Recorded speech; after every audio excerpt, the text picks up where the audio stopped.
Gateway and Hemi-Sync. Chapter 2. Now that we have briefly profiled the basic mechanics of the principal techniques for altering or expanding consciousness which share some of the objectives and/or methods employed in the gateway experience, we may now proceed to focus on what that technique actually involves.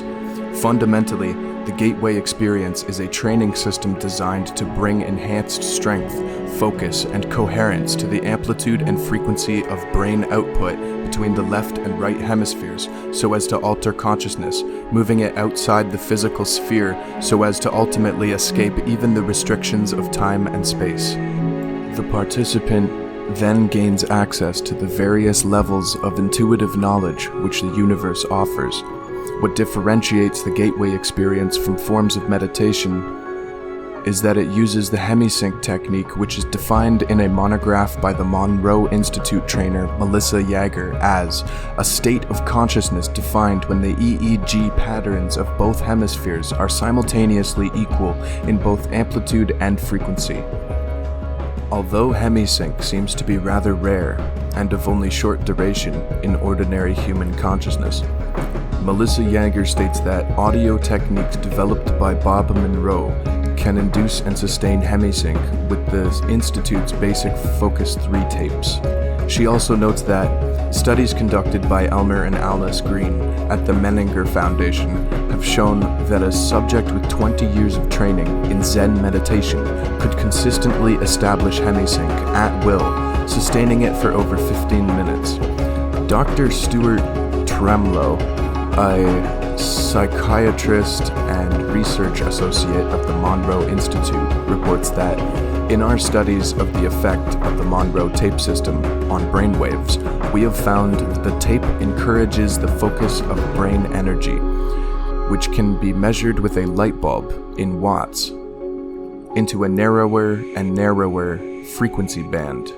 This focusing of energy is not unlike the yoga concept of one-pointedness, wherein we translate in Western terms as single-mindedness.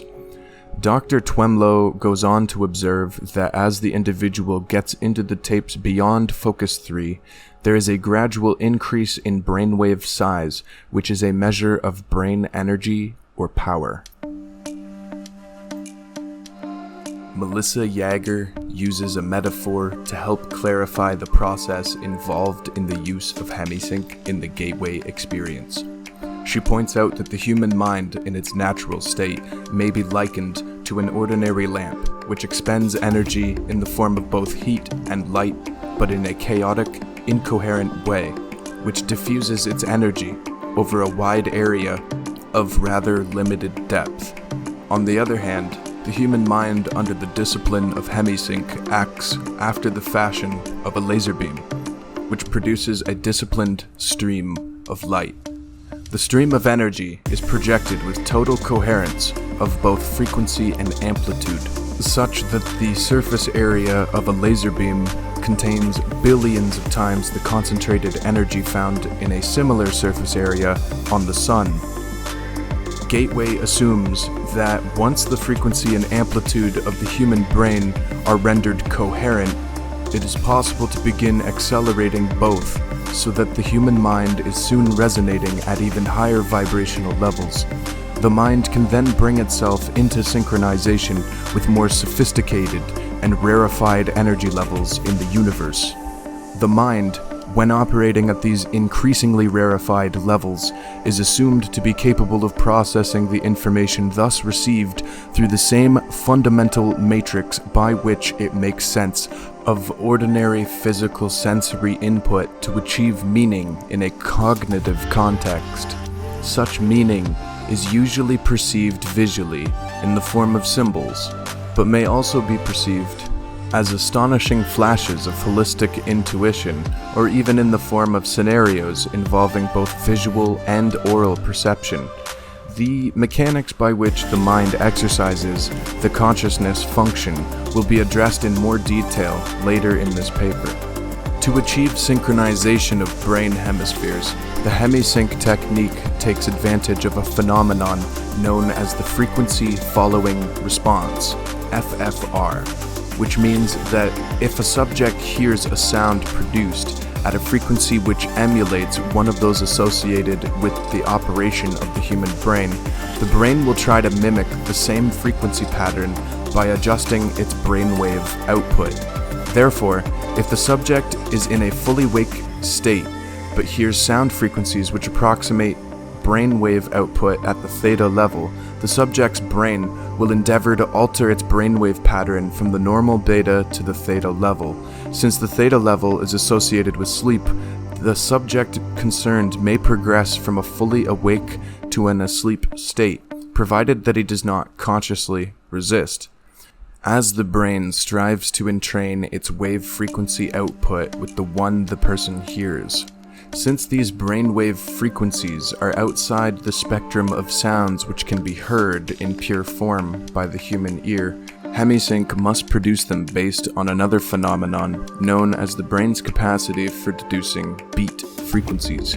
If the human brain is exposed to one frequency in the left ear, which is 10 Hz below another audible frequency playing in the right ear, rather than hearing either of the two audible frequencies, the brain chooses to hear the difference between them, the beat frequency, thus availing itself of the FFR phenomenon and using the technique of beat frequencies. The gateway system uses Hemi-Sync and other audio techniques employing the FFR phenomenon to introduce a wide variety of frequencies which are played at a virtually subliminal, marginally audible level.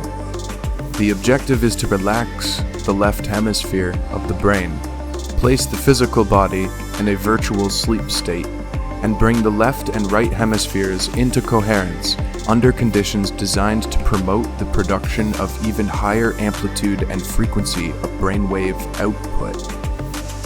Audible and perhaps subliminal suggestions by Bob Monroe accompany the various brainwave frequencies, which are sometimes rolled in together with other sounds, such as sea surf, to mask the sound frequencies where desirable. In this way, Gateway endeavors to provide the subject with the tools by which he may alter his consciousness based on his own volition over time through the repetitive use of the tapes, so as to access via intuitive means new categories of information not available to ordinary consciousness.